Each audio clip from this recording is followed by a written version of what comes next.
Hey everybody, welcome back to part 2 of our RV breakdown saga. Did we make it home? Did we not?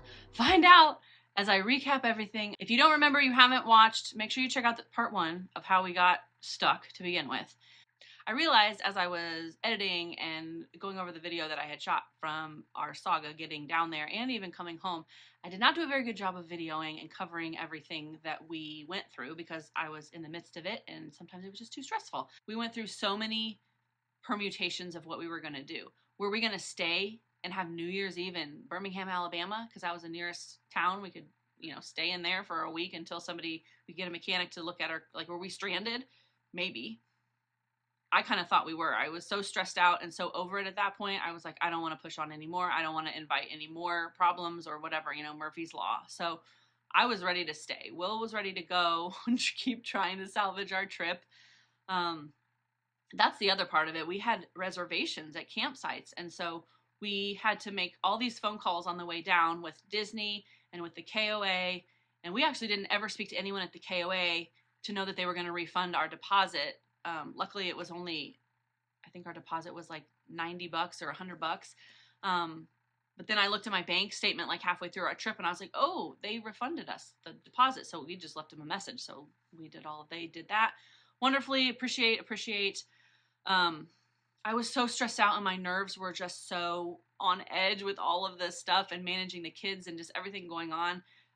That when I called Disney and the cast member on the phone, I started crying because I was like, this is so stressful. I don't want to lose all this money. This was supposed to be my kid's Christmas present. I was so I was not trying to be manipulative. I was just so overwhelmed with stress and anxiety and how is this going to work, that they also, refunded our deposit and were able to get us back on track. But that was another big piece of the puzzle as we were driving down, was just all this logistics that we had to sort out. So we had to cancel our current reservations. We had to figure out how we were going to make new reservations. Where were we going to stay? Were we going to stay at an all-star Disney hotel? We decided to just try to keep it cheap. We were already overspending on tow trucks and whatnot. So that's how we decided to use our Hilton points and stay there for the week. And that worked out fine. We drove into the parks every day and it was no big deal. The night that we got stuck, I was on everything I could think of to try to get this fixed so we could keep going on the road. I was looking up mobile mechanics. I was calling Good Sam, which is a kind of like a AAA for motorhomes and campers and things like that. But we weren't members, but they were going to try to help us out anyway if we joined. But they couldn't even find anybody in our area that was free, that was available, that was willing to come out and look at stuff. But I had joined the local Facebook groups for the nearby towns, and I searched in their recent searches of mobile mechanics, and I found this one.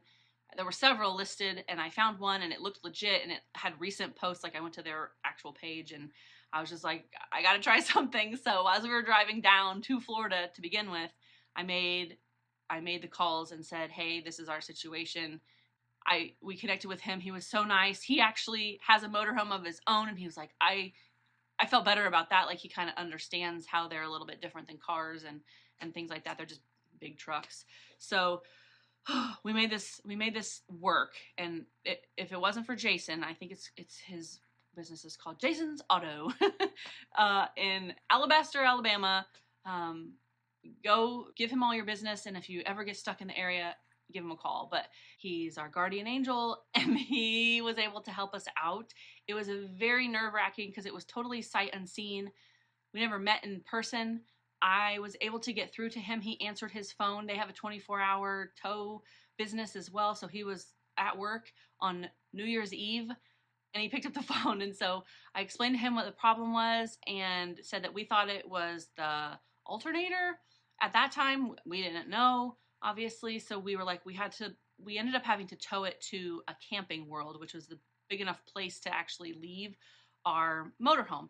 And as we tried to get in touch with Camping World, but they don't apparently work on engines and motor problems. They work, if they need to do a repair, it's on the house living portion of the motorhome, the part that makes it a home.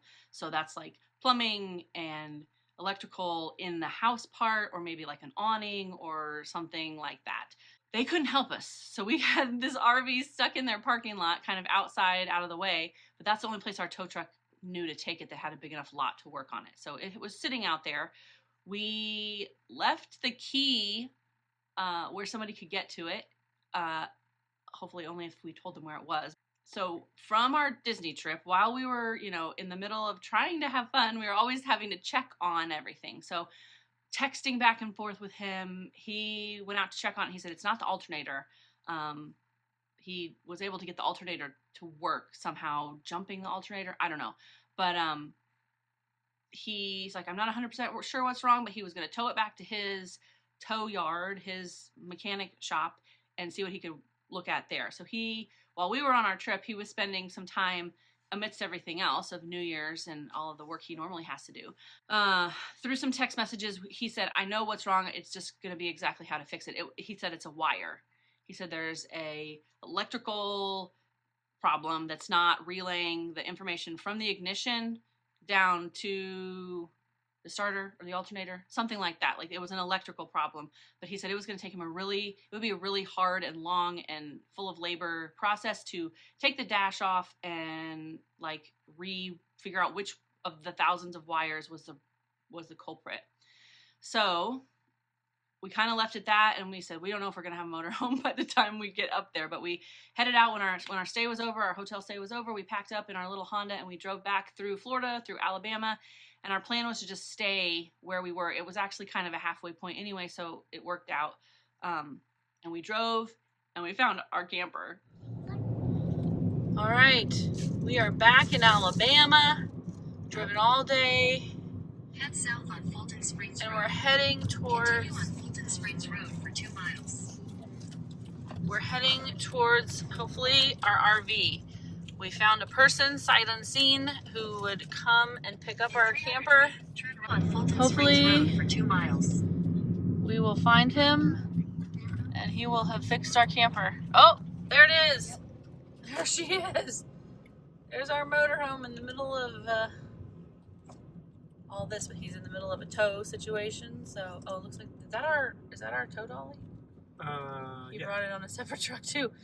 Oh man, I don't want to get in their way while they're busy, but all right, we'll pick up our camper here in a bit. All right, there's our camper. It is in this mechanic shop, tow yard. They also are a towing company, so we're going inside to see what we can do about our camper and at least get some more information. We are going to stay overnight in this town, and then we'll head out tomorrow with our camper because we are tired and we just want to start fresh in the morning. So he met us and he took us inside and he kind of showed us what he found was wrong. He had this little tool. I don't know. I'm not a mechanic person. I don't know how this works, but it was like this little, it kind of looked like a voltmeter, but it obviously had some kind of charge to it. It was like a battery pack maybe, but he would stick it in the wire and then the car would start, the motor would start. So there was something where it wasn't getting the power it needed to actually turn over the engine or the alternator or however cars work. So anyway, he was able to get the motor on. He's like, I've got it running. I can make it run. This is who we found, Jason of Jason's Auto. He's gonna kind of do some workarounds so we can get a button to start our car, get it home, and then we'll get it really fixed the right way once we get home. We just need our engine to turn on. All right, we're gonna leave it here for a little bit longer. We got a hotel in town. We're gonna let the kids relax. I think it's got a pool.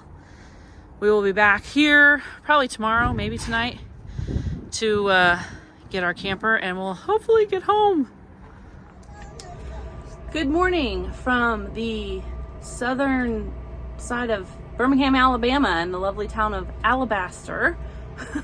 We are in a parking lot. For those of you keeping track at home, it is Saturday, January 6th, 2024. We left our camper in this area on December 30th of 2023, and we went and had our vacation, and now we are back and we're waiting for our lovely mobile mechanic to bring us our tow dolly so that we can hook up our car and get on our way back home. When you tow your pull behind vehicle with a dolly, if you ever need to have a mechanic or a tow, you have to have the motorhome towed and you have to have a separate tow vehicle for the dolly itself So you get charged twice. So we had to wait. We're having to wait for that. And once that gets all hooked up and ready to go, we should be good to go. There he is. He's pulling in. Here comes our dolly. But he really helped us out. When we connected with him on the way down there, he was really kind of our only hope at that point. Otherwise, we were considering, like, are we going to just have to leave it at Camping World? And could we sell it to them? Would they take it? Could we scrap it? I don't even know. Did not know how we were going to get a giant motorhome another, I don't know, 600 miles back to our house. So very grateful that he was able to help us and that he was so nice and he didn't try to price gouge us, or it was very fair. He was in constant contact with us. He was very helpful. We super appreciated him. It was really kind of a magic connection there. The big question was, the next time we have to stop for gas or turn off our engine, what was going to happen? So that was a little nerve-wracking. We stopped somewhere in, I don't know, Tennessee or right in the line into Kentucky, and we had to stop for gas. So it was really nerve-wracking, but we turned it off, did our gas, went inside, and it turned back on. So, and then we knew that we could get home from there, because we knew that we had however many miles were from southern Kentucky to home where we had enough gas to get us there. So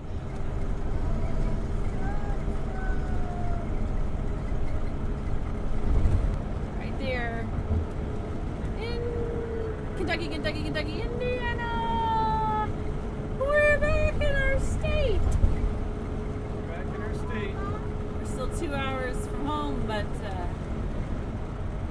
we are closer than we've been all week. We made it home miraculously. It was so stressful. You know, it feels hard to be doing that away from home because you have to rely on the help of strangers and, you know, hotel extra stays and extra money and things like that we were not expecting. Good morning, everybody. Look, the camper and all of its people and contents made it home. We're back. We got in late last night. We did it. To such a relief. It's a little bit of snow from sunny Florida to snowy Indiana. We are home. Now we have to deal with the fact of what's the aftermath. So we need to decide what we're going to do, if we're going to have it fixed or what. We don't know what next camping season is going to look like. But right now it's February and it's freezing, and so we're not going anywhere anyway at the moment. So it's just parked. That is the saga of how we made it home. Luckily, our little Honda held out. That was the other big question mark in my mind, was this is an old Honda. I mean, she had 175,000 miles on her before we took her on this excursion. So she made it. We did it. But yeah, it was definitely a harrowing experience. And I don't think the kids were any of the wiser. Well, thank you so much for watching. I hope this helped tie up all the loose ends of how we made it home and how our saga ended with all the craziness with our RV and all that. But thank you guys so much for watching. Make sure that you go back and watch our videos of the first video of how we got stranded, but also all the Disney videos that we were able to make while we were on our trip waiting for our camper to be fixed. So go back and watch those. I will link them in the description down below, or maybe tag them up at the top. They'll pop up as the video rolls. But make sure you hit like and subscribe so you can come back for all the rest of our videos, RV videos, camping, family, travels, Disney, all kinds of fun stuff that we do on this channel. So make sure you hit like and subscribe, and I'll see you again real soon. Bye.